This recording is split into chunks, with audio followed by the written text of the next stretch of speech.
What is up, everybody? Welcome back to Geeks Around. My name is Deanna Jackson. I am your executive producer. We are here today doing a kind of a special episode as we're waiting for some of the shows to start off this fall. We thought it would be fun to do an episode so we could let y'all know and kind of have a discussion about what we're watching over the summer while we wait for the major shows to start this fall. Joining me, as always, our associate host and producer, Matt Moore. What's going on, Matt? Hey, unmuting myself. I'm doing pretty good. I have watched almost none of these shows. I'll let you know that right now.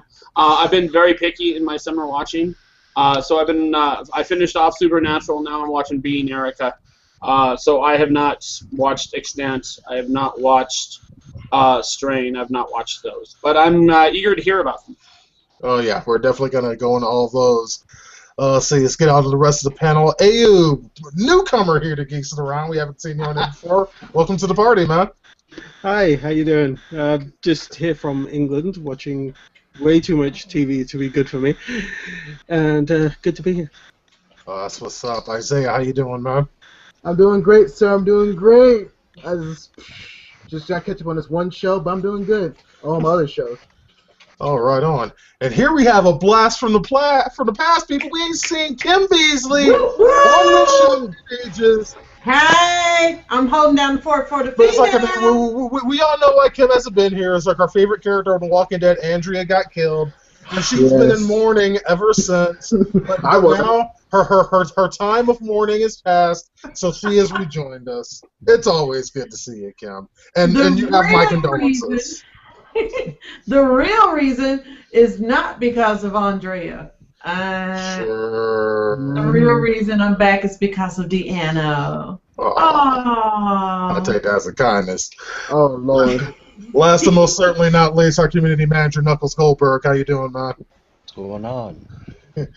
Another beautiful day in the neighborhood, but I'm sure both you, Matt, and I can agree that it's entirely too fucking hot in this city right now. We are sitting at 100 degrees here in Reno. This is not okay. I don't know what you're talking about. My apartment's 78 and getting lower. Yeah, mine's about 75. Mine's 69. No, but let's see. It's like I had to actually go out and do some outdoor work today, and I was not happy about that. My nana needed some of her flowers planted out there at 100 degree heat, doing all that. It's madness. Don't bitch. You know what I had to do today? I had to open my door to the pizza man. Fuck you. Oh wow, dude. Well, you've got me beat. Wow, that's so amazing. What do you mean? I had to get out of my chair today. What are you guys talking about? That was just way too much activity. You had to stand? I had to stand. It was crazy. That does sound insane. It's like, what kind of a crazy world is this? Man, y'all are a bunch of lazy guys. Man, I got up, I did some cooking, I did some running around. Yes, I left the house. I think most of us will agree that the term lazy man is redundant. Yes. I'm not part of the whole group because I had so many things to do, so I'm not part of Matt and Deanna's. Okay, so you're excluded from that group. Okay. Exactly. All right, well, it's like, well, the whole reason we started doing this show actually in the first place was that me, Kim, and Ayub were having a conversation a couple days ago about some different various shows that are going on this summer. So it's like, in this discussion, we'll be talking a lot about shows that are actually on, actual summer shows. But moreover, it's just what we're watching. Like right now, it's like I am not watching any summer shows at all. It's like I watched the first episode of The Last Ship. And I think that's a quality show. It's like, Ayub, it's like, I know you were watching that more than me. It's like, what did you think about it? So far, I think it's very good. It's basically the last ship. All of civilization has fallen apart because of a virus that has killed a large percentage of human population. And this last ship is one which has a chance of finding a cure. Or a vaccine, at least, for the virus. It is very pro-Navy. It's very, very much a showcase of the U.S. Navy's military might. And it has some very, very good performances from the actors involved. It's got Eric Dane and Rona Mitra as the two main characters, and both of them have put in performances that surprised me. Frankly, I never thought either of them would be able to pull off the gravity necessary for this show. And if that's not enough for people to start watching, I'm just going to throw this out there. Adam Baldwin's also in it. Oh, Lord. He's actually if you pretty don't know good. who Adam Baldwin is, you're watching the wrong show.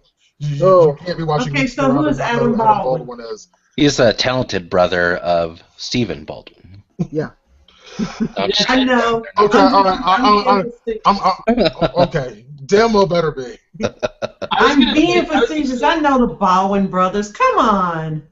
I just find it funny that Knuckles ended up using someone as compared to Stephen Baldwin. So, where can I find a show at you guys are talking about? Like, Oh yeah, the last ship is on TNT. okay. It's a pretty good show. It's a I have new watched TNT all show. of them. Okay. I keep that in like in my watch list. That'd be interesting. To be honest, you mentioned Adam Baldwin. His best episode so far was episode 4, which was just aired last night, and it was really very good. The way it's been building up has been good. I can't see it being much more than a 10 or 12 episode season at this rate, unless they do something really weird with it. But yeah, it is very good. There are some gaps. They've got a 10 episode order for this season. There are some gaps, though. Oh, how so?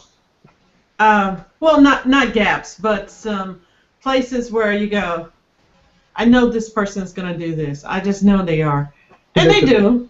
There is some predictability. I didn't see it having a lot of surprise. Even though I've said these two things, I really did like the show. I watched all 4 in one sitting, and I think I want to see how the season's gonna unfold, because there are so many different ways they can take it. They have set themselves up to be able to explore areas of the show that we may not even be thinking of. So it's one of those shows where it may have a little bit of predictability, yet it's keeping me entertained and keeping me engrossed in the show. Interesting.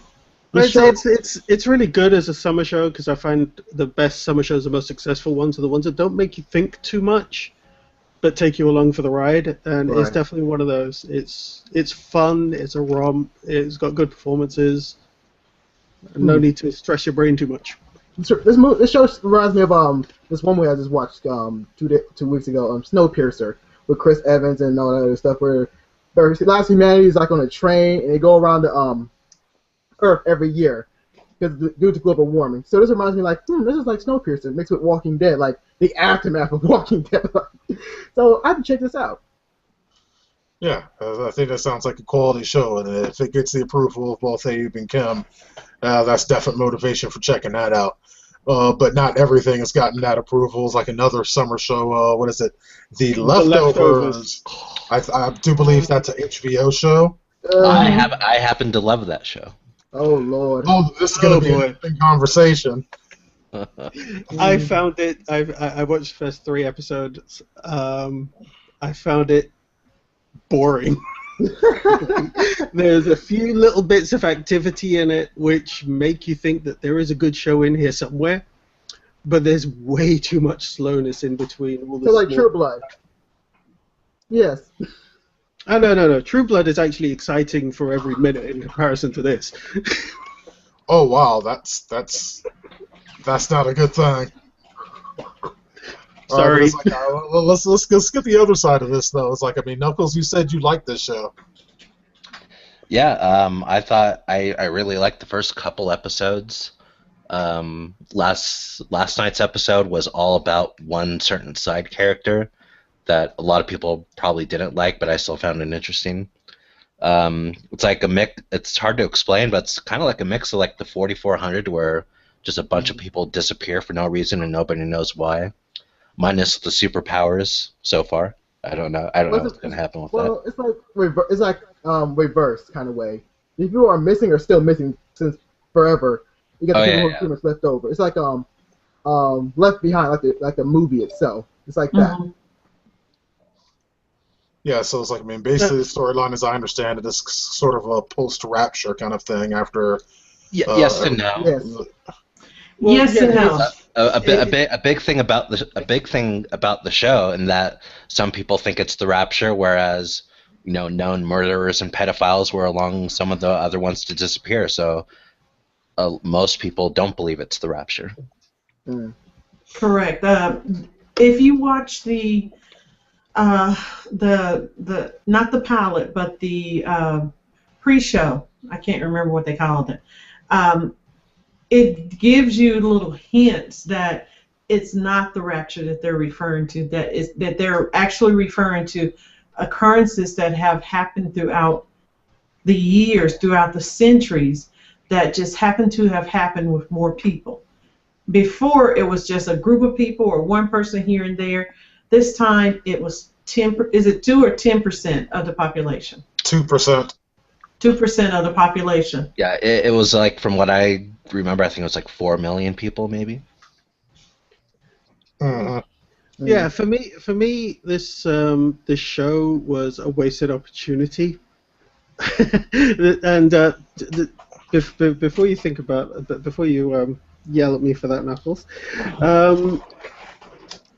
this kind of show would have been more fun if it had had a global focus as opposed to a small town focus. Right. All it's looking at is the events in a small town 3 years after this rapture type event.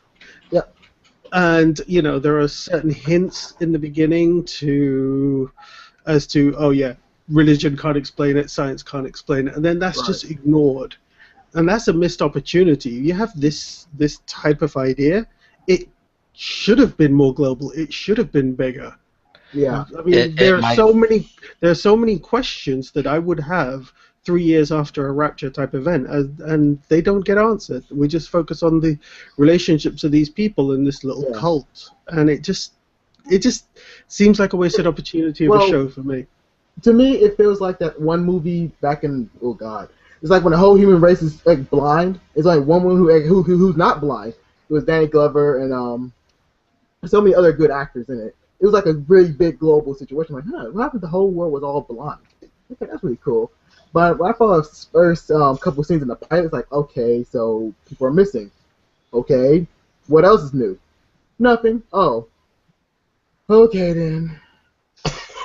That was me. That was me watching this show. That was me. It was like, when's something gonna happen? So it's like, what is the problem? It's like you don't feel there's enough action, or no? It's like, I mean, you explained it's like you didn't think there was enough exposition about what's going on in the rest of the world. And that does make sense to me. Well, it's just go ahead. To me, it's like a soap opera. There's not enough drama. Right, that's what I kind of feel too. It's like when this is a good example. When True Blood came out, the first season it was really good. Second season was like boom, boom, boom. The last one was like just so dramatic and just over dramatic. It's like, okay, no one's that crazy now. But now we're getting it's like this right here. Like you're talking about some really dramatic shit. It's like, oh sorry, it's some really dramatic stuff here. You do know this is Geeks Around. It's like it's okay for you to fucking cuss. It's like would you stop acting like a damn newbie?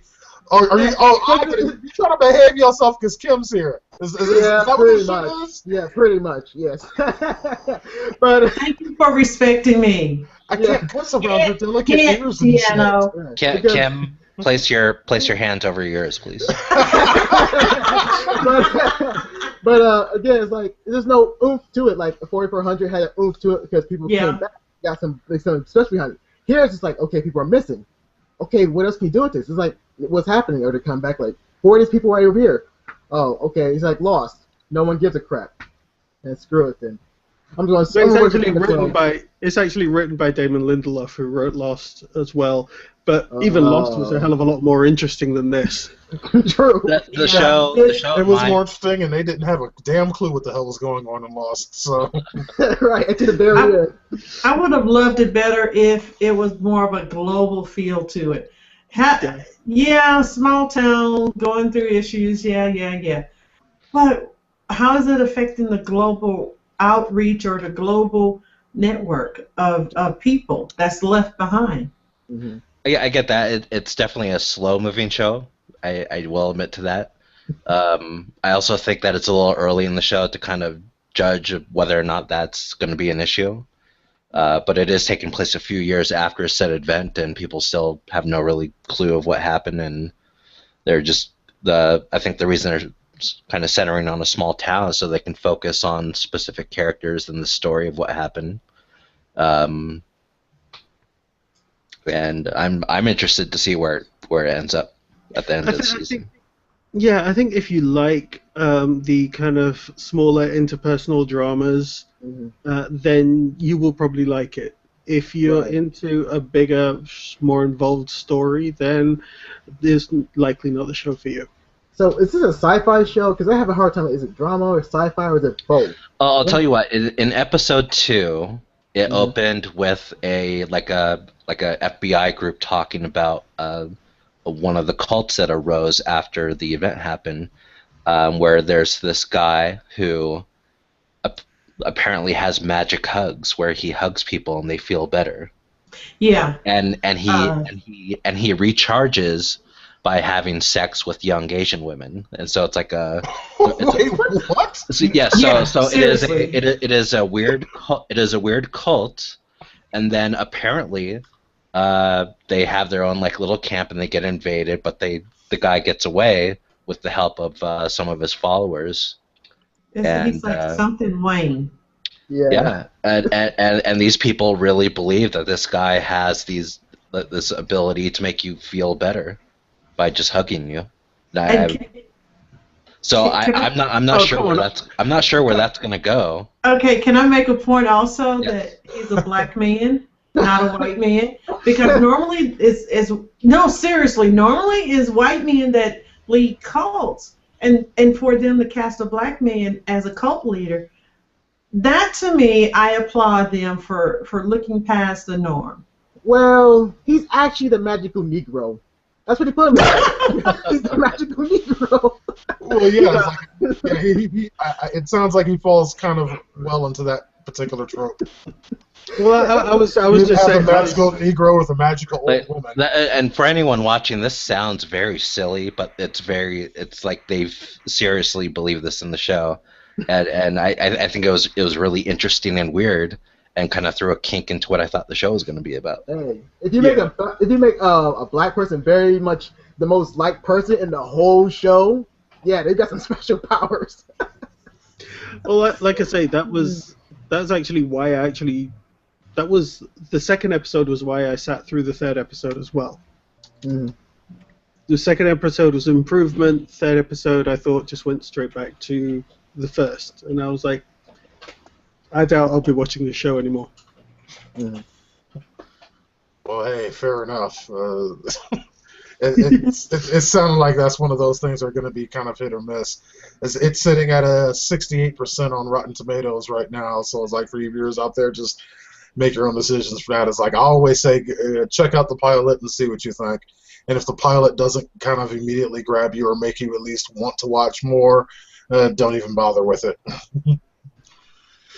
It's like, I mean, like a show. It's like I said, I wasn't watching summer shows. That was kind of a lie. Right before we started doing this, before we start opening up the show, I actually watched the first episode of The Strain, which premiered on FX last night. And I gotta say, it's like I was pretty impressed by it, by what I saw. Yeah. The Strain, for those who are interested in watching, is a new show on FX, and it is serialized horror, so to speak. It is what appears to be a virus outbreak, but turns into vampires, and they're not your shiny, sparkly, pretty vampires either. Yeah, this one is definitely scary. Yes, and also they have a comic book out there as well that actually explains some of the backstory for some characters. And it's a really good pickup because that's how I got really interested in The Strain, because I that issue 9, I was like blown away because the artwork and the story was like, wow, and these vampires were actually fucking scary. It's like, oh god, they're scary. Where's Blade at? Has anybody read the books? Because like this is a series that was based on the actual trilogy of books. It's like I've read them. It's like y'all know me. I read damn near everything. Yeah. I haven't read them, but now I am interested in reading them. I only watched it because I heard it was written and created by Guillermo del Toro. And I was like, Chuck Hogan. pretty much everything he's done lately I've liked, so I thought I'd like it. Yeah, I don't know it was a novel for it. Let's just say these vampires won't be romancing the female leads of the show. Yeah. Oh. Yeah. It's like, yeah, for all y'all Twilight fans, and if you're a Twilight fan, I knew it. why the fuck are you watching this show? Not even Twilight, but even True Blood. Oh, yeah, Yeah. Also, Vampire Diaries. No, it's like my point is like, Vampire Diaries was none the of these originals. vampires sparkle in the sunlight. Yeah, The originals too. Yeah, it's like, if you're faced with the vampire that we saw in this pilot episode, you are not going to be thinking of anything apart from running for your damn life. Yeah. So are they? Do they look like the vampires that are in Penny Dreadful? Worse. Yes, I actually watched that. Worse. I'm surprised to hear that. I watched 4 episodes of it. They look more like apparition monsters, like phantom things that I don't know. It's kind of weird. This vampire remind me of a comic book villain, like Anti-Venom, and this is gonna be a long story for people who don't read comic books. So I'm not gonna tell you the story. But I agree very much. Like Anti-Venom. That was actually a really great comparison. Oh, really? Okay. Oh yeah, that is true because they both. Yeah, that's a good. If you've not seen Venom before, go look him up on Wikipedia because you're like, oh wait a minute, he looks like the vampires. So it was really really cool. I like that villain as well. Mm-hmm. It's very good, and I recommend you watch it if you can handle the.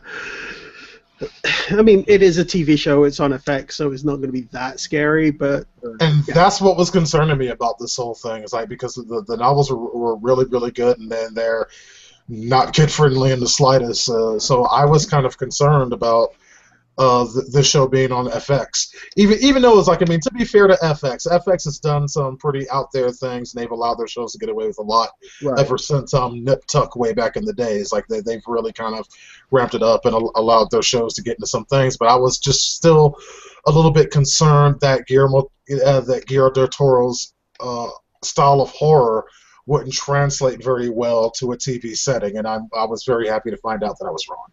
Right. I'm kind of glad too. His work has been more flourished through a television show than a movie because they're good movies, some of them, but there's not enough backers there. But when it comes to a TV show, he actually expanded on his ideas, expanded on his artwork. He has a very gifted eye for monsters, creating really original monsters. So I'm really happy for his success in this one. Yeah, I mean, I was. It's not shock horror. Thank God. It definitely builds up a slow feeling of terror as you go through and think, shit, he's not going to get away, is he? Or, that kind of stuff. It is really well done. It's well handled, even for a TV show. It's not American Horror Stories. Thank you, God. Yeah, and it's like, and it's really cool just seeing Corey Stoll on another show. I really enjoyed his character in things like House of Cards. It's like where I think he did a great job, and I think he's doing fairly well leading this cast. Mm-hmm. Although it's like, I mean, a little bit of the everyman thing is kind of annoying to me. Like that part where it's like where I forget what event it was, but it's like he couldn't tie his tie. I'm like, I mean, come on now. It's like, I mean, we're kind of beyond that whole sort of characterization of being so socially awkward they can't do that. It's like, I mean, come on. My 6-year-old nephew can tie a tie, all right? Yeah, but he can tie a tie. So it's like, please stop using that to show the ineptness of your characters. Pick something else. Right. Yes.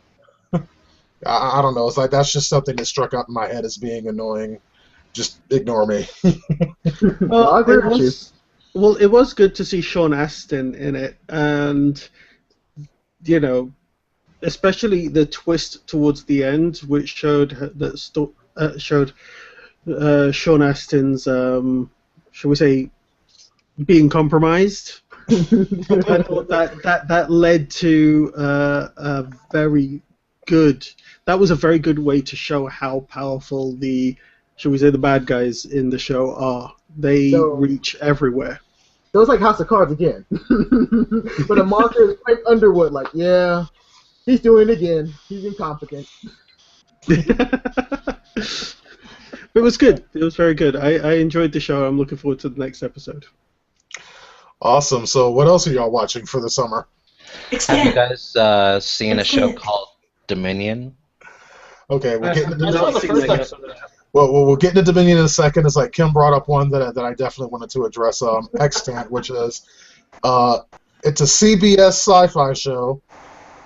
Come on, don't down it. It's a sci-fi. Thank you. It's like it's a sci-fi show on CBS. Oh Lord! It will Don't get dash cancelled. my hopes. The one show to avoid it. The one show that I have been asked to blog about weekly. I hope you're getting paid for it. The great minds Yes, that bring us and so But you know what? If you're kind of tired of it and whatnot, you don't have to worry because you shouldn't have to be doing it for very long. you're bad. Believe it or not, I watched it 3 times because I wanted to make sure I had a good grasp on where they were going with the show. And I do admit that there are lulls in the show that I was like, what are they trying to do? What are they trying to prove? One thing that really pissed me off really bad was they had too many flashbacks. Too many. Like the event. And I feel that if they had shown part of it in the beginning, it would have taken care of them having to do flashbacks. I understand they're trying to build this emotion around her, that she's confused yet she's in control. But having all these flashbacks, it was like, really? Another flashback? Yeah.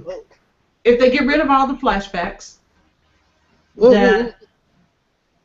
No, carry on, Kim, sorry. if they get rid of all the flashbacks, and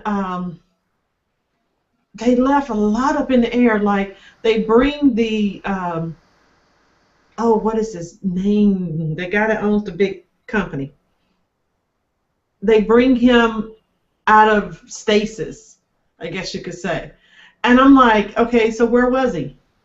There's nothing given to us, no background, no anything for us to grasp onto and to hold onto and say, oh, so that's what was going on. There's nothing. And so I think that, like I said, there are some holes. I'm going to keep watching because I'm writing weekly and with hopes that it will get better and not get canceled. It's already canceled. Yeah. No, let me just say one thing about the show.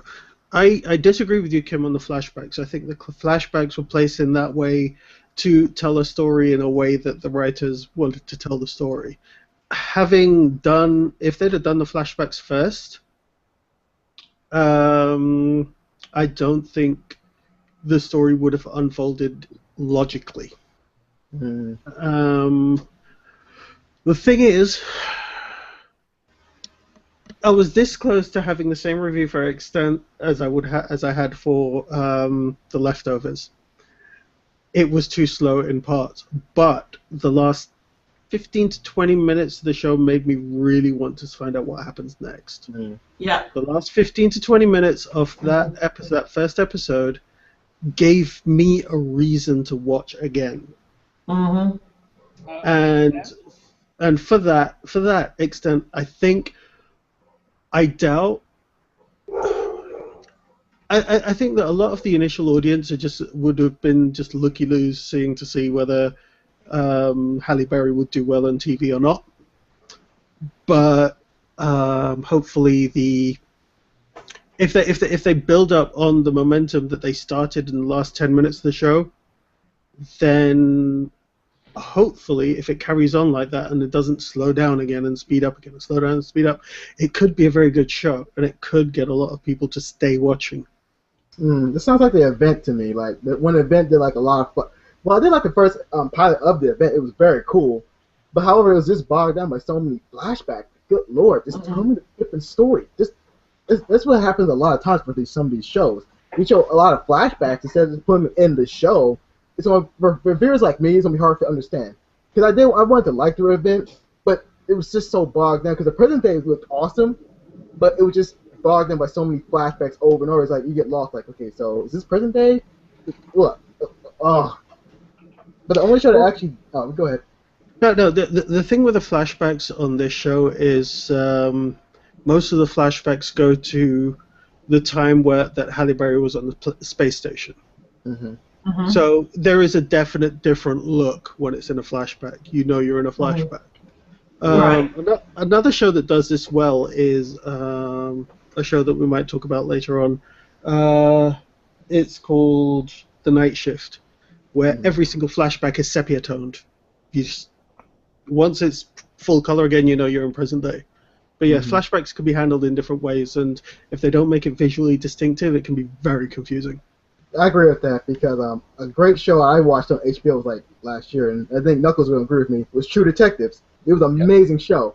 But what I liked the most was the flashbacks in the early episodes because the flashbacks were not so in your face. They had nice transitions over because the main characters were telling the story from their point of view.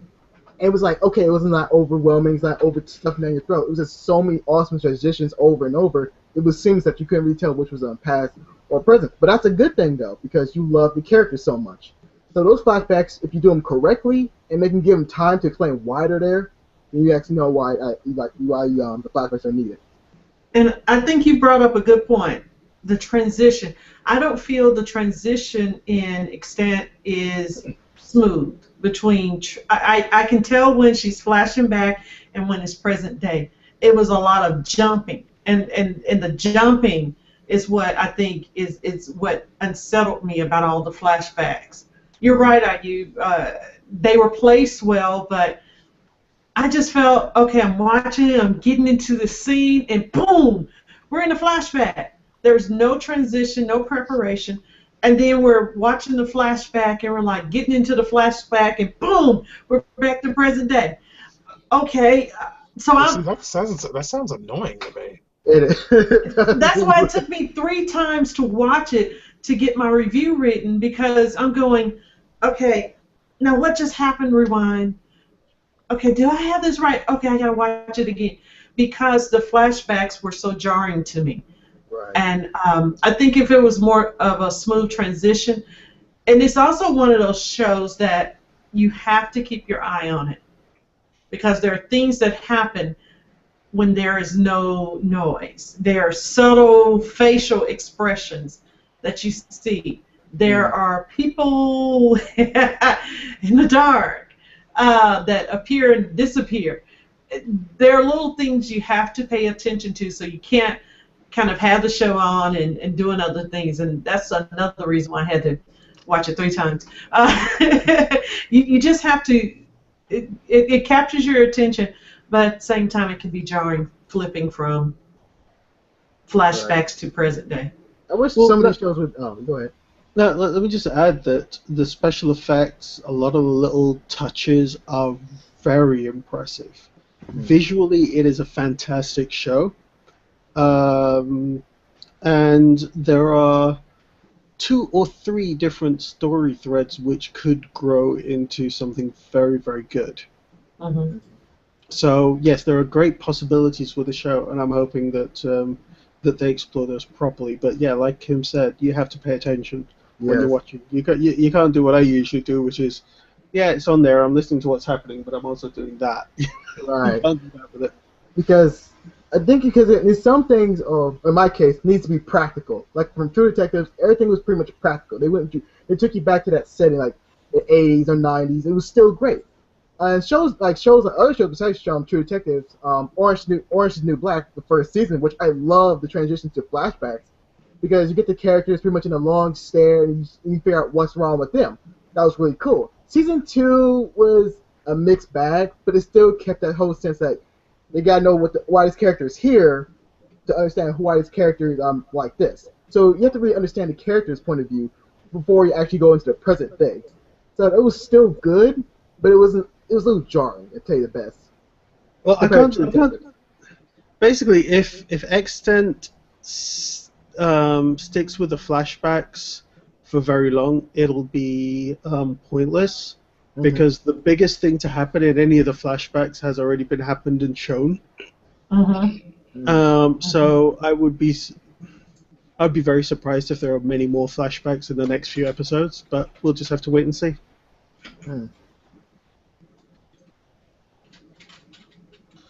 Well, it sounded like it's like at least there's some potential there.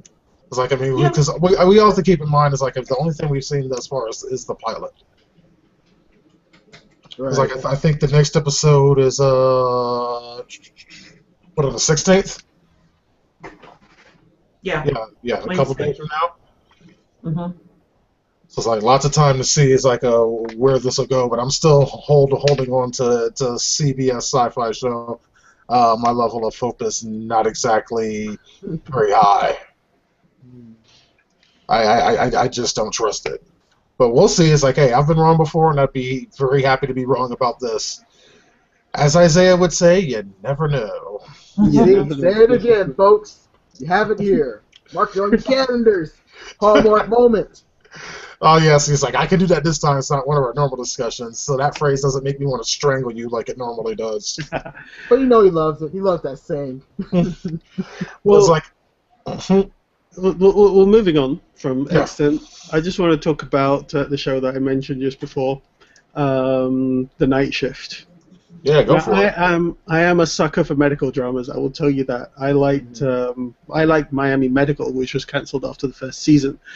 So yes, I do like a medical drama, and this one is different in that most of the people who work the night shift at this particular hospital are vets who have done tours in Afghanistan. Mm-hmm. And so there are some flashbacks to events that happened, military events that happened. It has its usual one maverick type doctor who will just do whatever it takes. And there is the annoying administration person who says, no, you can't do what it takes. Right. There's the ex-wife involved. There's all sorts of very formulaic elements to the show. But it's a summer show. It doesn't make you think too much. It entertains. Doesn't really deal with anything heavy. And if you like medical dramas that actually don't devolve into soap operas, Grey's Anatomy, then you'll like it. Well, you can't say it doesn't do nothing new. I think it kind of does something new. Because, let's look at this. Lieutenant's like ER, but it's nothing like the whole series cast.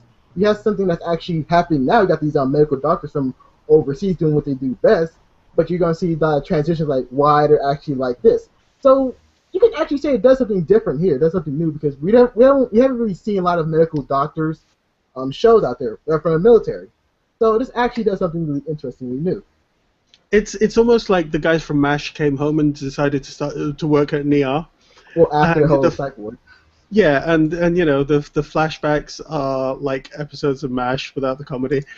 Although it does find a lot of humor. The episodes, there have been some laugh out loud moments. It's very good. So this quality show is like, from what I'm understanding, it's in its second season right now, right? No, this is first season. Oh, still? Yeah. It only started a few weeks ago. It's 7 episodes in now. Oh, nice. Wow. Okay, so it's earlier on than I thought. So it's like it's a good chance to kind of see how things would happen from the beginning and whatnot. Okay, yeah, cool. Like I say, the flashbacks are handled well. Every flashback is in sepia tone. There's a lot of and the relationships between the doctors and everyone else is also it's light. It's fun. It's a great way to pass the time if you're bored. That's what's up. Now, Knuckles, like I know, it's like you were watching what is it, Dominion on Sci-Fi, right? Yep. What's that one like? It's kind of like a Supernatural a little bit. It's kind of like the premise of the show is that angels fall to Earth and basically war with humans. So it's like Supernatural, what, season 6? Yeah, it's like the last season.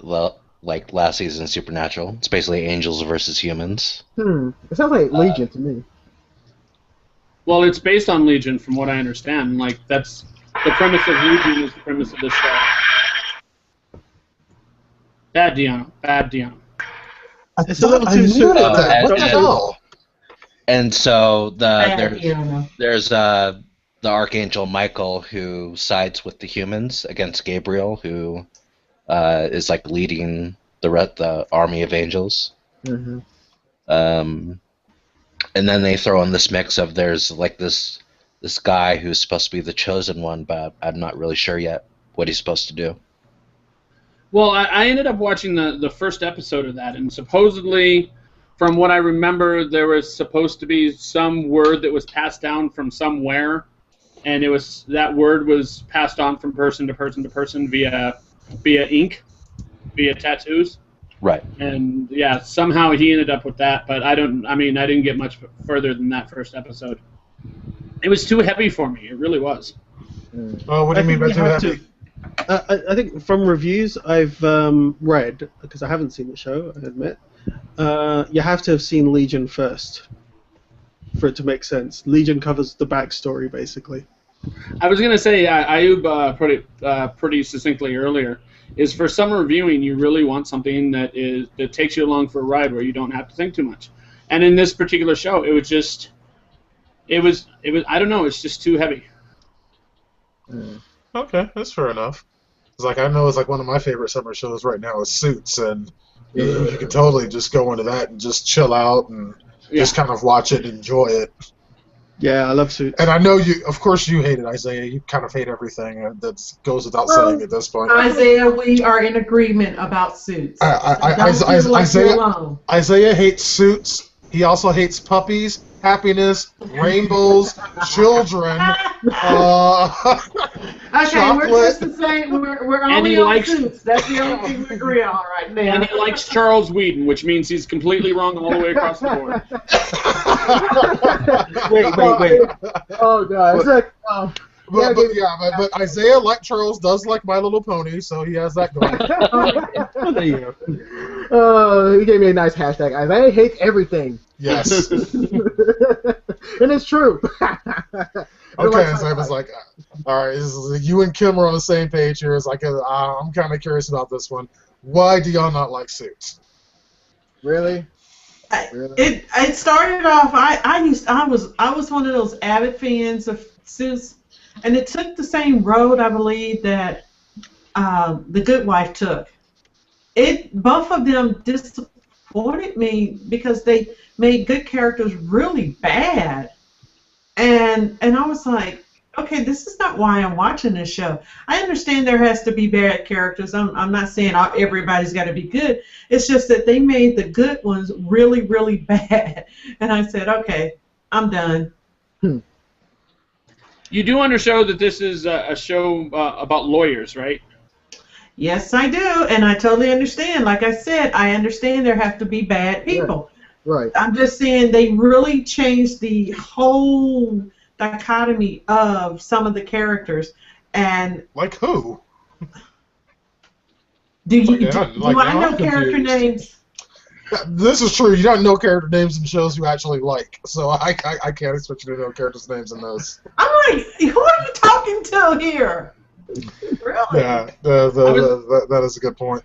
I was gonna say, like, no, the only people who are in this show who is a bad guy are the lawyers, which is to say, everyone.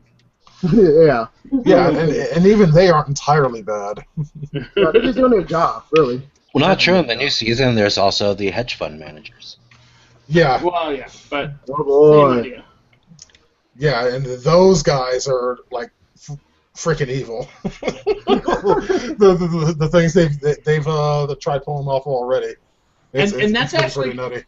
That's actually kind of the theme of this particular season is you have all of these people in this show, like everyone, it makes money off of other people's misery. Every single character. And Mike is trying to step away from that. Mike is trying to stop making money off of other people's misery.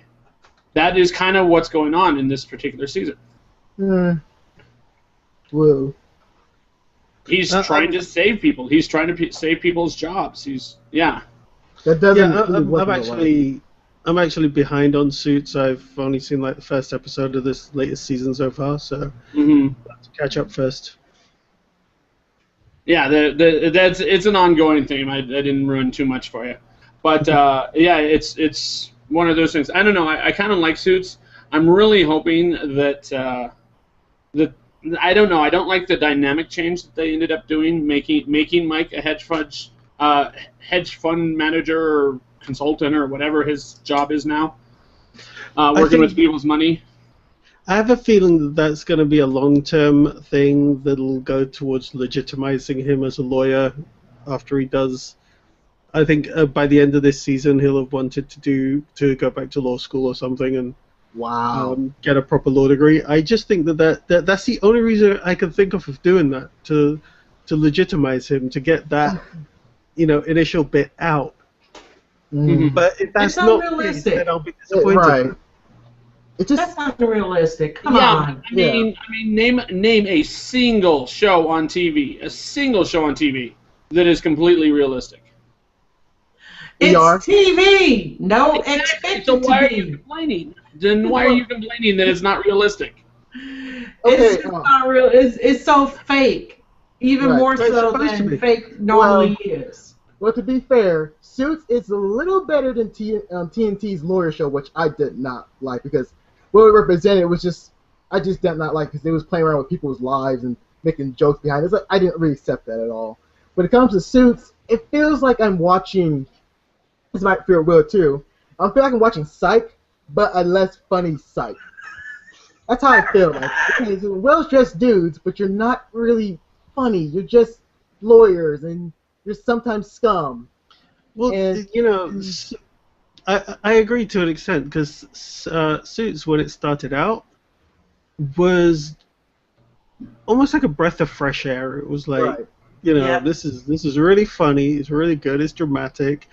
There's some fun storylines going on. It was, but I think maybe the show started taking itself a little too seriously. Yeah. I don't know. That's actually how I see two other summer shows. One that ended last year, but one that's still going. The first one being Burn Notice. Burn Notice started out amazing and just slowed so much you got so tired of it after 7-8 years or however long it lasted. Royal Pains is the other one. Royal Pains started out and it was great for 2.5-3 years, and now it's just like I have loyalty to it, but not enough loyalty to actually watch it anymore. I think Royal Pains is they get a formula. It's the same with pretty much every TV show. They get a formula that works. It's really entertaining for a season, for 2 seasons. But then after that, they have to change it. Yeah. To keep it fresh. Well, and the change can go either way. Right. And I think most of these shows, like Royal Pains, Suits, and all that stuff, I think USA wants another show like Monk. Like, people like it. I love Monk. It was amazing. Like, throughout the whole season, I loved throughout the whole season because it was still unique. It was still fresh. The ending of the season 5 was amazing. And so USA is trying again to capture that same spark, that same lightning in the bottle. But it's a little bit more hard because when Monk came out that time of year, no one wanted to see it beforehand, and people tried to copy it, and they've mostly failed. So to me, in my own book, they're trying to get another Monk type show. It doesn't have to be the same content, but it's trying to be like the same impact it had on a lot of followers and fans. So that's why I don't really care too much for Suits. Can I just say, just so I can piss Isaiah off, that I did not find Psych funny at all, not even slightly. Okay, that's fine. Same here. That's fine. Hey, as long as you guys don't talk shit about Monk, we're all good. Monk is awesome. Yeah. So let me just go ahead and put that out there. Monk is fantastic. Yes, I found. If there's anyone out there that hasn't watched it, you should. Yeah, you should watch it now. I will admit that I found Psych funny for a couple of seasons, but then after that it was like, okay, there's Psych, there's The Mentalist. I'd rather watch The Mentalist, Right. And the finals sucked too. It was just, it could have done so much better. Yeah, my problem with Psych is that it was too silly. It's Right. like, I mean, I appreciate humor as much as the next guy, but it's like it went way out there. It's like on the humor aspect, and I just I couldn't get into the show for that reason. It tried too hard, basically. Yeah, then it had a really good saga with Yin and Yang, It was a really good. To me, it was really good. In all fact, it was serious, but it still had carried.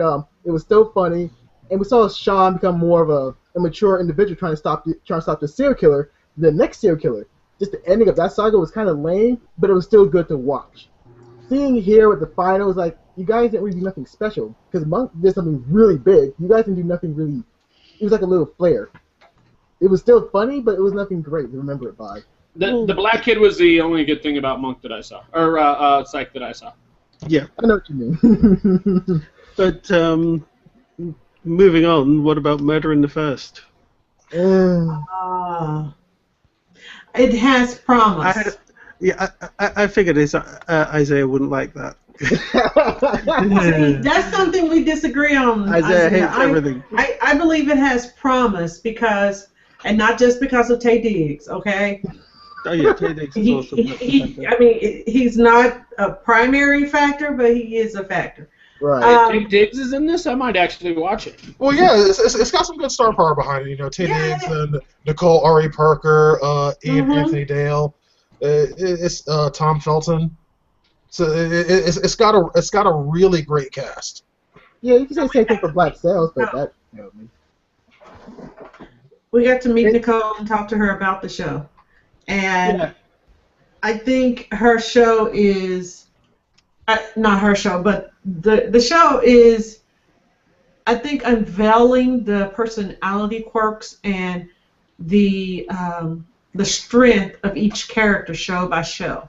Mm-hmm. Because right off the bat, Taye Diggs' character, we see him go through something that is so life-altering, so life-changing, you're like, dang! They did that already? Exactly. Right. I know what you mean. I was like, oh, they're going to stretch this out. They're going to stretch. They didn't stretch it out. Oh, man. I mean, that just blew me away right there. That sucked me into the show. If they can do this in the very beginning, what else are they going to try to do? And if you're like me, you want to reach through the TV and slap the billionaire, millionaire, whatever he is. Sometimes I just want to, yes, Deano, another one I don't know his name. Sometimes I just want to just reach in. He's the dude from Harry Potter. Sometimes I just want to reach in and slap him upside the head. He's so cocky. Yeah. He's playing to his strengths. Well, I saw the first 2 episodes and decided immediately that this is a show that I'm going to wait till all the episodes have aired. Yes. I'm going to watch them all in series. I'm going to binge watch the thing because there's no way I'm going to wait every week for what happens next on this show. It's just not going to work. I had to do that too because I watched the first 2 and I was like, oh darn, I can't do this week to week. No, when it's done, I'll watch it. Yeah, and there's a new episode of Murder in the First coming on actually a little bit later on tonight on TNT. Mm-hmm. And TNT got a lot of shows. What are they trying to do? Take over the world? No, it's like this is a good trend that I'm seeing. It's like because before it's like we've had this huge, reality TV kick and all these fucking competitions, dance competitions, singing competitions, standing around in a circle and jerking each other off competitions, and all this bullshit. Right. And now we're actually starting to get to a point. It's coming. It's like, I see you NBC over there trying to come up with this shit. Just calm down on all that. But it's getting to the point where we're seeing a lot of strong TV shows kind of coming back into action. And this is exactly what I like to see. I hope that viewers can get behind it and give up on all this reality shit.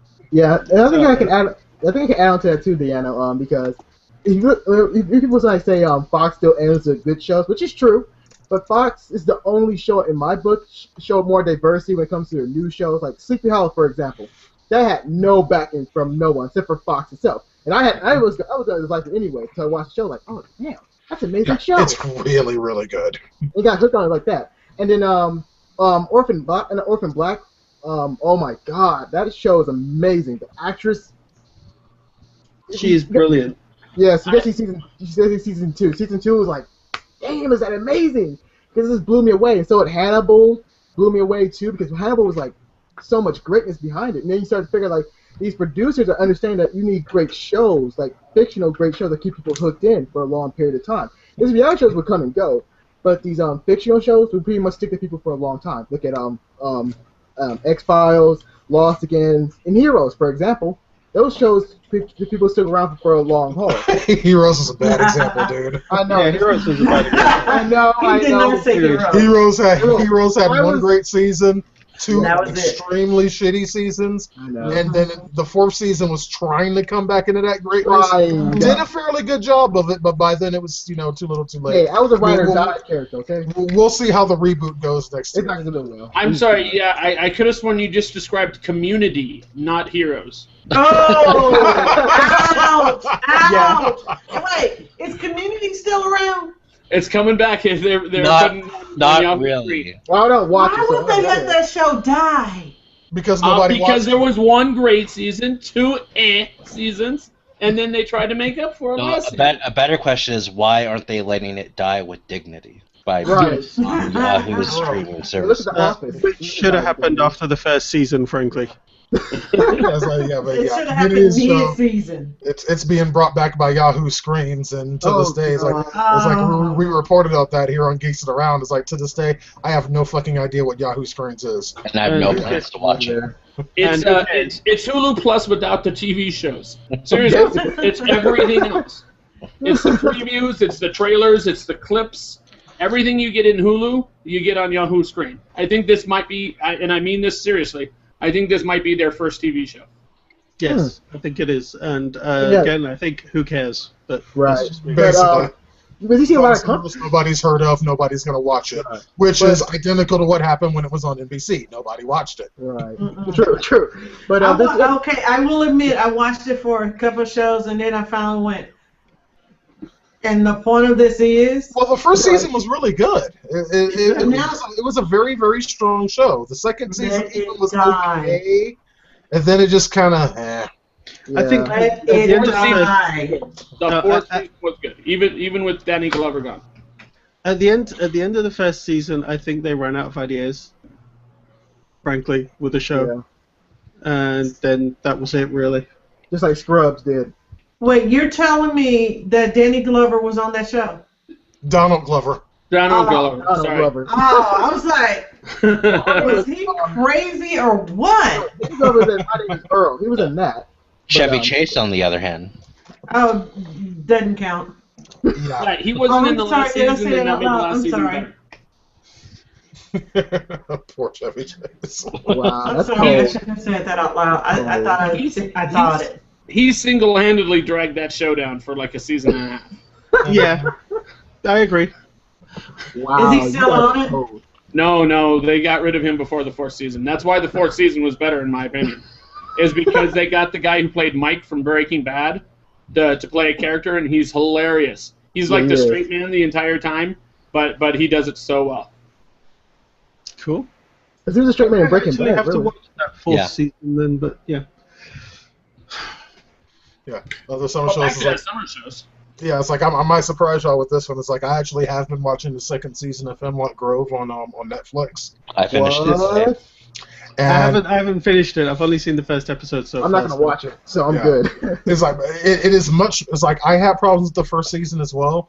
Those problems seem to have been addressed. I feel I'm only 6 episodes right now into the second season, but it is a much stronger show than it was before. Yeah. I could tell that a from lot less confusing. Yeah, I could tell that from the first episode as well. They've listened to what people were complaining about in the first season, and they've tightened it up a lot. A big thing about the show now, though, is that there's no secrets, really. So, Yeah. like, we know what's going on now. Yeah. There's no like a big overarching thing. It's like kind of cards are on the table, so now it's just dealing with all of that. Right. But however, I want to ask this question: Does Hemlock Grove? I know I said it wrong. Does it have a true main arc, unlike House of Cards and Orange Black? Because I've been having that problem with a lot of Netflix shows because they don't have no strong main arc itself. They got like cool, awesome side stories, but no real main arc, like the end game of all arcs. Like, why are you doing this? Tell me what's the big plan behind this? Who's the big bad? Yeah, there is a main story arc. It's like there's a lot of side stuff going on too, but there absolutely is a main story arc. Yeah, very much so. Yes. Oh, thank God. I'll tell you nothing. Yes, I agree. Yeah, it's like I really can't even speak on it too much without giving it away, even the little bit that I know, only being six episodes in. Right. But it is a compelling reason to watch, and also the things that are happening on the side are compelling. It's not like True Blood where it's like every little minor character has a side story and half of them are shit. It's like it's going to show you very important things that are going on with some of these side characters. Not all of them are relevant, or not all of them are relevant all at one time, but it's like there are several stories that this is following, and it's doing it extraordinarily well. Can I watch Well, this? spoiler alert, Dark Phoenix comes and kills everybody. Isn't that how it works? I thought that was Venom. Oh well. No, Dark Phoenix, the woman from X-Men 3. Oh my goodness, she's not from X-Men 3. She is from. No, I'm not gonna get in this conversation. She is from James Bond. Oh God. What's her name? Like Famke something? Famke Janssen. Yeah. Are we having an issue? Did someone just faint? No. No. Isaiah's head just exploded and came back together. Yeah. I'm sorry. Apparently Isaiah doesn't know how to count or something. I don't know. I know how to count, thank you, but you can't mix her character with the real Dark Phoenix. Don't mix that up. No, Yes. don't do that. Don't do that. Oh, okay. It's a comic book loyalty thing. Okay, Yeah, that I get it. But really quickly, can I watch this season without watching season 1? Because I hear a lot of Watch season 1. Watch season 1. No, you cannot. It will be. There will be a lot that you would not understand. It's like they actually do a pretty good job of, as you're starting season 2 on Netflix, they have like this whole little trailer where Eli Roth kind of walks you through everything that happened in the first season. Okay. And that's good as a reminder. It's like I'm not sure how useful that would be if you honestly had no idea what was going on. It's like for me, it's like I just needed the refresher. It's like 'cause it's been a while. It's like okay, so yeah, that did happen. Yeah, okay, all right, now I'm good. Let's go. I can deal with that because I do like those small recaps for me. I'm like, again, Netflix shows are just so long because they have no real time basis. Like, okay, which time are you guys gonna do this? Okay, one's 45 minutes, one's an hour long. Please pick one. So I actually like that more better. Isaiah, all you have to do to get a good season of TV, which is Hemlock Grove season 2, is torture yourself for 13 hours beforehand watching season 1. Oh God, No. I will say that while season 1 had a lot of weaknesses, it was interesting enough to watch through to the end. Okay. Yeah, I'll agree with that. It's like you kind of bear through it. The show had a lot of problems, but like we said, it's like coming into season 2, they absolutely addressed those, and I think it is worth it at least to find out what's going on. You see, the thing is, Deanna, the main reason why the show had a lot of problems was because it was based on a very, very bad book. Yeah. The book it was based on sucked. Oh God. That's what I kept hearing. Yeah. No. That's one of the only books based on a TV show that I watched that I never even. But let me tell you something, Isaiah. This will blow your mind. The TV series is better than the book. Wow. That's a mythical before. Animal, like a unicorn, or The TV series is better than the book. I actually, after watching season 1, I obtained the book, read maybe 12 pages, and thought, how did this even get funded to be a TV show? Nobody can sit through this shit.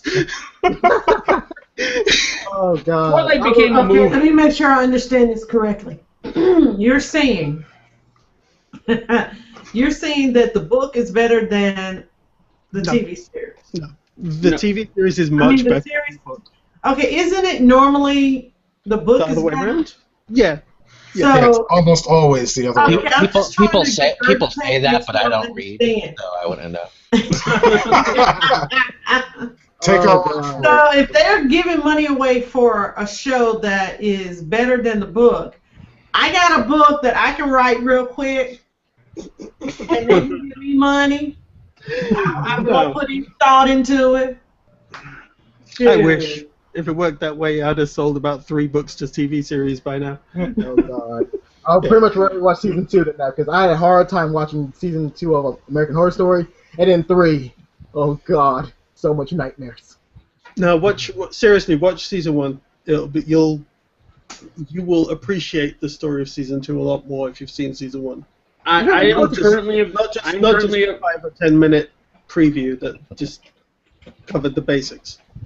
I'm currently of the opinion the only horror TV show worth it is Bates Motel.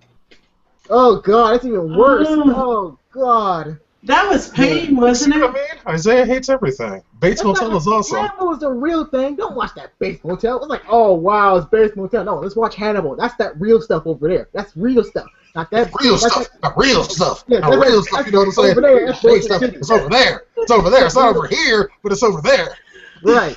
Over here. I think what may change your mind on that, Matt, is the strain, because that is good horror TV. Yeah. I don't know. I've never been a big horror fan because I don't know. In this particular case, like Hannibal, it's more about Flash than it is about anything else. It's about shock and awe. Oh no. Oh no! Don't play the Hannibal. Watch the strain.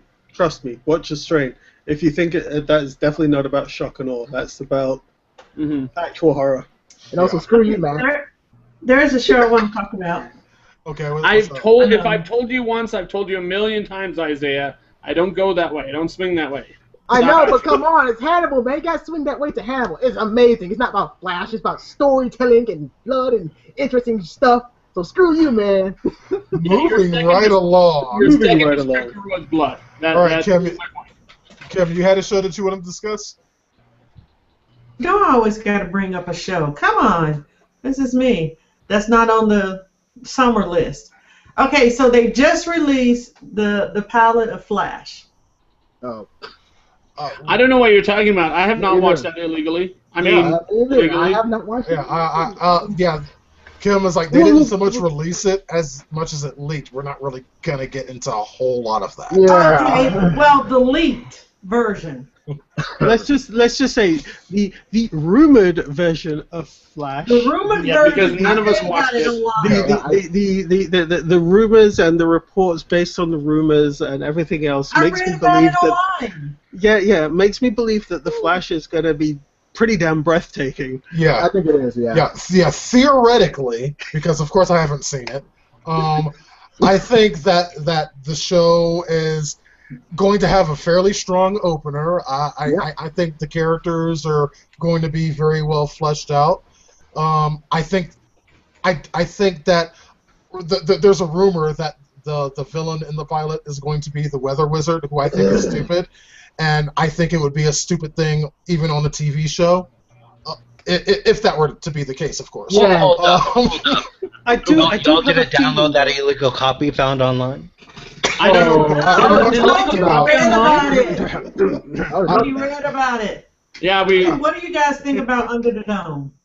The first season I actually liked it. The second season I haven't looked at quite yet. I watched the first 3 episodes of the first season and didn't bother watching anymore. Yeah, I wasn't that guy. I did not. I did not like that show. Yeah, it wasn't for me. It's not for me. I know. This may sound like I'm jumping around, but I'm not. Falling Skies. I have not watched the 3rd season yet. I stopped watching it. It got boring very quickly. No, I stopped watching it halfway through the first season. With Falling Skies, I never watch it as aired. I wait for it to finish and then I just watch the whole lot in one go. I liked the first 2 seasons. I thought they were very good.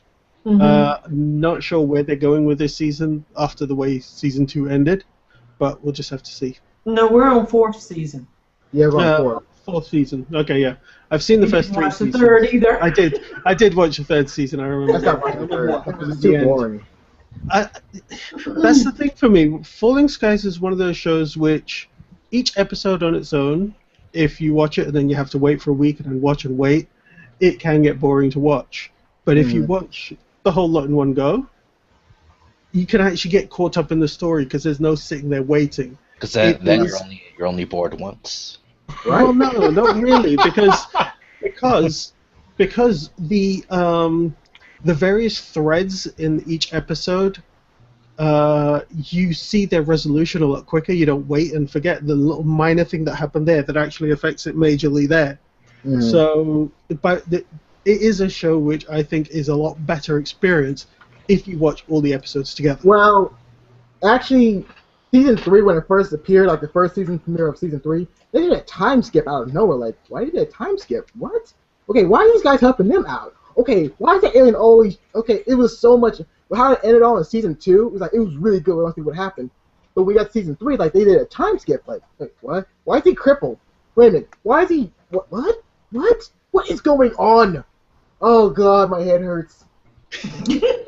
I agree. May I just say, you know, in the war between Blu-ray and HD DVDs and VHS and betas, like, for me, it was Falling Skies and Terra Nova, and apparently I picked the wrong one. I prefer Terra Nova. I like Terra Nova, actually. I like Terra Nova. I think I watched Terra Nova. I think I did. God. Yeah, basically, I had time for one, and I chose Terra Nova. And I really wish it had stuck around. No, Yeah, I mean, it was good. Yeah. No, it wasn't. That was some bullshit. No, it was terrible. No. I agree with Deanna. Terra Nova was actually good. And had it gotten a second season, I think it would have got better. Yeah. Well, in all fairness, it was 10 times better than Alcatraz. And I watched that crap. Alcatraz, I saw the first episode, and I was like, no, they're not going to make a whole series out of this, are they? Seriously? It was so boring. It was bad. It was bad. But yeah, speaking of Stranded People TV shows, I also, and I'm mostly saying this to piss Isaiah off, I also very loyally watched The 100. I like that.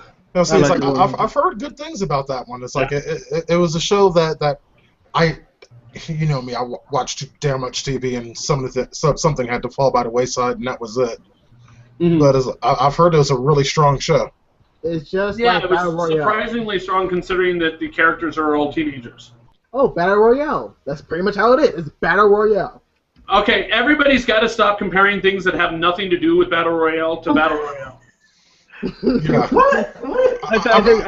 I think now that I know that Isaiah hates everything, it's like, well, whatever he says has to be hashtag Isaiah hates everything. So Yes. Yeah. we'll just ignore what he says about any TV. However, And in our hangouts, I know you don't know this, Ayub. In our hangouts, there is no one anywhere close to as racist against black people as Isaiah. Wow, Isaiah, are you okay? That's actually true. Hey, when it comes to new black people, you can't trust them. Bob Stuckey, I didn't trust him at first. Can't trust him. Can't trust that new black person over there. Like, nah, can't trust him. Is He he needs to on die. YouTube show? He's y'all boy. Walking Dead. Oh, no, he's y'all boy. Well, it's like that's He got a may good be point like right there. You should have like seen him like 2 seasons ago on The Walking Dead. He's like, new black guy in prison. That's where he should be. Mm-hmm. Right, I was another black guy. Like, oh, that black guy. Oh man, I wish we had been on the Walking Dead at the same time. Man, I bet And it that would have been funny. That was a remark that he made. That's a remark that he made. Is look at that, another black man in prison. It's like they're all in prison. No, the biggest part was like Bob Stuckey. He's like, okay, where's this guy come from? He's a drunk. He's doing all these crazy stuff. No, in fact, he was innocent. I didn't care less. He was still guilty in my book. Like, it's Bob Stuckey. Blame him. Blame him. That's another Isaiah Mullins trademark right there. It doesn't matter what reality is. It doesn't matter what reality is. Don't say it. I'm not gonna say it. But it's like Isaiah has his own special reality. Let me just say that according to rumors about the rumored pilot of Constantine. Oh yeah. None of us have seen. I read Y'all haven't seen Neither one that? of us have watched that. Y'all haven't seen that? Because that would be wrong. I read about it. I have to say that my first observation, based on all the rumors I've heard, and you know the however many minutes I've spent, the 45 minutes or so I spent reading the rumors, I never thought I'd say this, but Keanu Reeves' version was better. What? No. Very much so. Sadly, based on the rumors of the show that I've heard, I kind of have to agree with that. It's like according What show to are we talking about? according to my sources, the pilot was kind of boring. I mean, I've heard that the special effects were good. Kim, read the chat, Kim. I've heard that the special effects were good, but from my understanding, the characterization was absolutely horrible. From my understanding, it was non-existent. It was just an extended trailer. Everything I know about it, and this is what I read. I went into deep on this, and this was one of the reasons I didn't want to actually host that show for Geeks of the Round, because I figured that this might be the case. It seems that the character of Constantine, other than the smoking, is very accurate to the character in the comic books. In the TV show, that character is much more accurate to the comics.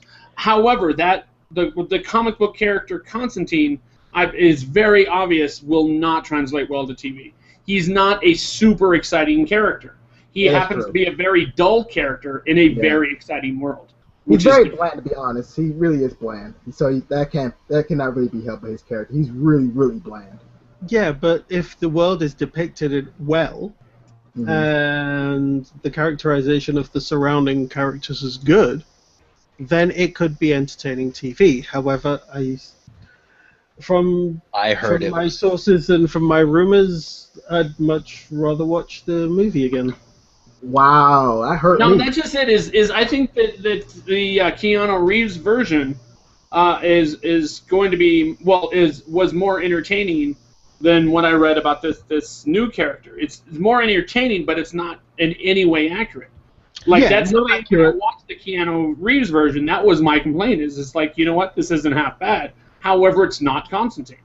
Right. Yes. And Isaiah keeps saying, "Oh wow," but I think the rest of us can agree. We all liked the movie, right, with Keanu. Wow. Yeah, the movie was entertaining. Okay. I wouldn't say liked it. I liked it. It was okay. You talk about me being crazy? Wow. I was entertained by it. I did not want to throw myself off my balcony after watching it. That's what I will say. What I will say is that I saw the Keanu Reeves movie without reading any of the comic books or knowing anything about Constantine to start off with. So when I saw the movie, it was blank slate time. It was like, and then it was like, okay, this is actually a fairly entertaining movie. Keanu Reeves himself, whatever, but the rest of it was pretty good. Especially the woman who played the angel Gabriel. Yeah, I mean that was just fantastic. That was not many actors or actresses could have pulled that off the way she did as him. I agree with that. Yeah, she was. That was fantastic. I think they would have possibly done better if they had given the TV show not to Constantine, but to either one, Dr. Fate's helmet, not with a specific character, but the helmet and like the adventures that the helmet goes through, or the Phantom Stranger or the Spectre. Like they'd never be able to pull that off. Characters. They are better characters. Yeah, they are better. The Spectre they might have been able to pull off. Dr. Fate, no. No, that's just it. Is if you actually have it as a helmet that goes from person to person. So each season is a different person, or half a season is a different person. Like Captain Universe. Then you can tell a ongoing saga of a story. Right. It's like Captain Universe. It does that multiple times. Captain Universe, it's a ball of energy and transfers to a different type of heroes. Once there's a Hulk, Daredevil, Silver Surfer, the whole 9 yards. So that was really cool. So if they do that type of route, it's kind of cool. But for me, I just don't think that would work for a TV show. Right, I understand. My speculation for this Constantine on TV show, I like this actor more because he wasn't like the whole Keanu Reeves He was actually just having fun with it. He was actually playing around with the Constantine character, and that's why I like that actor so much because he was like out there. And of course, Isaiah is referring to the previews that he saw of the TV show. Right. Yeah, right. It's like we'll have to see how it works out because like one of the major things that's happened already is like the female lead is off the show and she's being replaced by another actress. It's like the entire character is being replaced. It's not just another actress coming in to say that same character, but there's another character from Hellblazer. Yeah, it could be a very good thing because like I mean, according to the rumors of her storyline in this episode of this TV show I've never actually seen before, um, it didn't seem like it would go anywhere that would interest me. There apparently, I guess, is a lot of mystery surrounding her, but the mystery is it just doesn't do it for me. So by replacing this character with another character from the Hellblazer universe, I feel might actually end up being very, very good for the show. But of course, only time will tell. We see even watching trailers, I have to say that the only character's performance that I would think was anywhere near believable was Constantine's. All the other characters were just actors saying lines. They weren't characters. Yeah, I agree with that part too. I don't know. There was a scene in the trailer where I don't know, he was in a big hole or something. Oh, but yeah. There was what was his name? Mike from Lost. Yeah, from Lost. Yeah. Yeah. Michael from Lost. Mm-hmm. That guy. I don't know. I didn't get to see any of the dialogue, but he looked like. Yeah, he definitely looked the part. I'm hoping that he's in the show like as a reoccurring character because I really like the actor and yeah. Yeah, and also he looked awesome.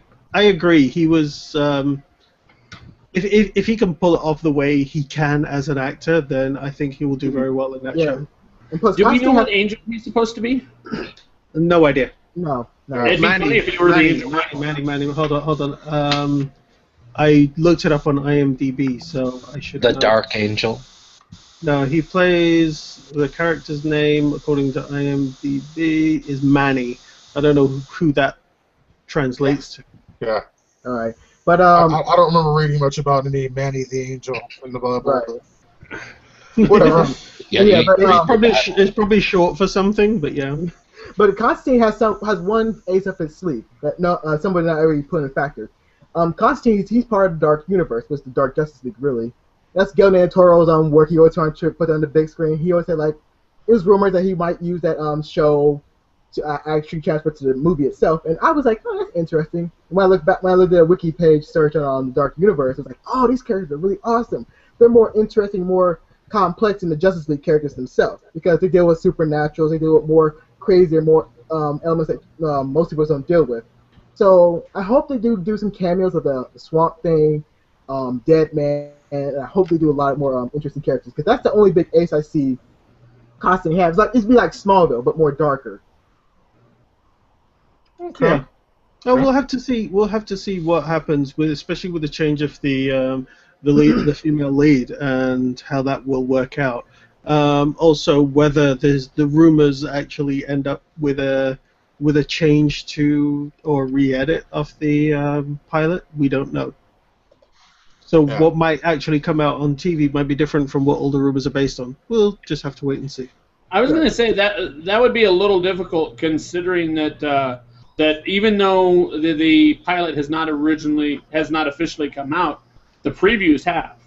And we've already seen who the female character is, and we've already seen like all this stuff from it. Well, yeah, I doubt they'd re-edit it so much to get rid of the female character at the moment, but they may re-edit it for allowing for more characterization. I mean, that may be just a foolish hope, but you never know. We just have to see how it goes, and especially with any TV show, what I always recommend is watching at least 3 episodes before deciding on whether it's good or bad.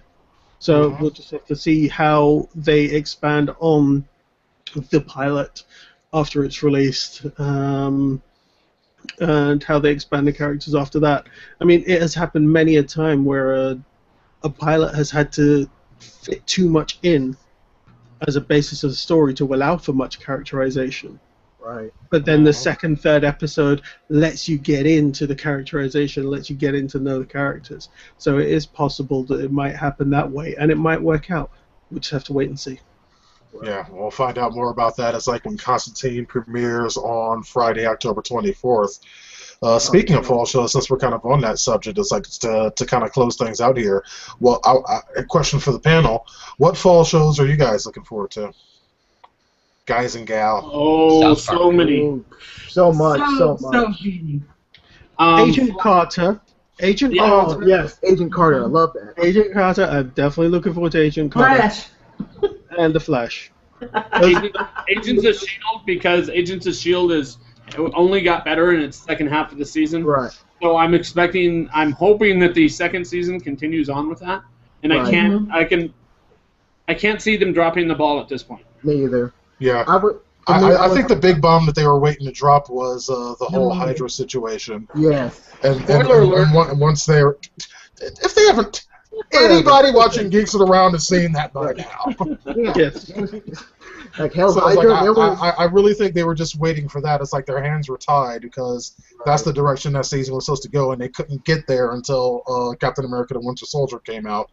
Now at this point, it's like they should be able to hit the ground running with season 2. Well, that's the thing. That actually raises what I was talking about Constantine earlier, because Marvel's Agents of S.H.I.E.L.D., the first episode, a lot of the feedback I heard was that the characters were flat. The characters weren't interesting. But when they expanded on the characters afterwards, then we got to know. Then the characterization started working. Mm-hmm. So it's the same kind of thing. Yeah. That is the Give it time. That is the problem with ensemble casts like that. When you have so many major characters, that it makes it very difficult. It's hard to make them all pop in the first few episodes. Yeah, but because you have to build up to that. Yeah, because one show I'm actually looking forward to more than other shows we all said was Sleepy Hollow. Like I said, the first season was like out of nowhere, like lightning in a bottle, because all the characters was that meaning behind them. Nobody was a side character. My book, everyone's like a main character. Every episode, everyone has a main character. So the second season, oh my God, you got so many great characters coming in. You got the guy Walter from Fringe coming back as the villain. It's like, oh man, it's gonna be awesome. I just gotta say, yeah, Sleepy Hollow kind of sucks. I'm kidding, Isaiah. I'm kidding. No. Honestly, Isaiah, I didn't like the first episode of Sleepy Hollow. When you get to the second and third and fourth, that's when I started getting into it, and I was like, okay, this actually might be interesting. But mainly the first episode was because there were so many historical inaccuracies. God, yeah, they do that so much. That does not change. That does not change throughout the show. I watched the pilot, and that's really it. I didn't go past the pilot on so, that. But once you accept that, once you start looking at it as an alternate history drama as opposed to an actual historical thing that's trying to do. If you start looking at it as an alternate history and don't try to make it make sense with reality, then yeah, it works as a show. Yeah, because Sleepy Hollow does not really play stuff all too serious. I mean, the villains themselves play very serious because the villains scare the crap out of me. Like, oh. But the characters know that the whole story stuff makes no sense. Like, okay, so Ichabod Crane, Hitler's Horseman.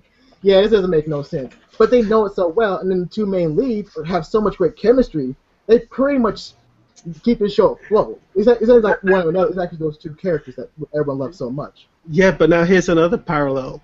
When I saw the first episode of Sleepy Hollow, I thought the Keanu Reeves movie was better.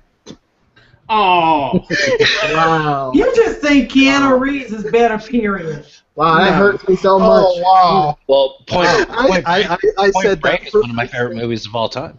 Actually, I have to agree with Nichols on that one. To be honest, Deanna, I only said that for effect to see what Isaiah would do. Y'all trying to make that poor boy's head explode. Yep. It's like you also look forward to this fall. It's like I'm looking forward to. Of course, the new season of Arrow is like I can't wait to see the direction that takes. The Flash is looking good, and even some shows those are shows that of course we'll be doing episodes of Geeks Around for. So it's like obviously we're looking forward to those, but some of the ones that we're not doing episodes for that I'm also looking forward to are things like Revenge, Scandal, Once Upon a Time. Thank you. I was going to say, one of us used to do a Revenge hangout, and then she stopped. No, one of us used to do a Scandal hangout. Scandal. I meant Scandal. I want to do Scandal again. It's like somebody was starting to do that. But okay, if I take Scandal up, will y'all come on and discuss? If I'm home from work, yeah. Because I watch that religiously. Deanna will tell you, like we've had conversations about this, like. I watch that show like the very same night it comes out every time. Are you serious? I watch it too. I can't deal with the commercials. I have to. I cannot have the commercials on Scandal. I need a. That's what fast forward is for. Huh? That's what fast forward is for. Right. But see, you can't fast forward through commercials. Right. Unless when you you're watching DVR. it live. Yeah, DVR. Well, I didn't say I watched it live. I said I watched it the same night. Yeah, there's a difference. Right. But yeah, it's gonna be good. I think it's gonna be a good season. No, in fact, the last season final was kind of okay in my book. It's gonna be really interesting. What if we do Scandal during the show and watch it together? No, then I won't be able to pay attention to the show. Oh my God! You just say that? Oh my God! That's just crazy That's talk. blasphemy. Yeah, but there are a lot of good shows coming out. It's like we here at Geeks Around. It's like we hope we gave y'all some sort of perspective on some things you could watch during the summer as a rating for an absolutely amazing fall season. So many shows coming out. I mean, God, Gotham, Flash, Gotham. more Agents of S.H.I.E.L.D. How to Get Away with Murder. Yeah, whatever. Fuck that show. So Don't many knock good my things. show. It's like we hope we helped you out there, and we will be absolutely back at it this fall. We have a lot of discussions planned. It is going to be a crazy time. Make sure you like this video if you like what we're doing here. Subscribe to us, youtube.com/geeksaround. Don't forget to check us out on Google+. Also, join the Geeks Around community. You'll find the link to that down in the description of this video. My name is Deanna Jackson. We'll see you this fall.